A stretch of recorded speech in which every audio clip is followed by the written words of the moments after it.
मंडळी, मानवी जीवन हे नशीब, प्रयत्न आणि काळ यांच्या गुंतागुंतीचे असते. या सूत्रांमध्ये, या गुंतागुंतीमध्ये ग्रहांच्या गोचरीचा महत्त्वाचा वाटा असतो. गोचर म्हणजे ग्रह जेव्हा एका राशीतून दुसऱ्या राशीत जातो त्याला गोचर असे म्हटले जाते ज्योतिषशास्त्रीय भाषेमध्ये. तर प्रत्येक ग्रह आपल्या विशिष्ट गतीने आकाशात भ्रमण करत असतो. हेच गोचर आपल्यावर सूक्ष्म पण प्रभावी परिणाम करत असते. काही वेळा जीवन बदलून टाकणारे संधीचे क्षण निर्माण करते गोचर. कधी तुम्हाला वाटतं की अचानक काही गोष्टी अगदी योग्य ठिकाणी योग्य वेळी घडून जातात.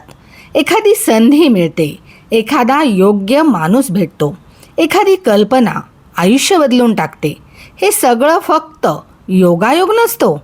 अनेकदा हे त्या क्षणी होतं जेव्हा एखादा गोचरचा ग्रह आपल्या जन्मकुंडलीतील विशिष्ट स्थानाशी प्रभावी संबंध बनवत असतो व त्याला दशा व अंतर्दशा यांची साथ मिळते. एखादे गोचर तुम्हाला संधी देईल, पण त्या क्षणी तुम्ही सज्ज नसाल तर ती संधी हुकते.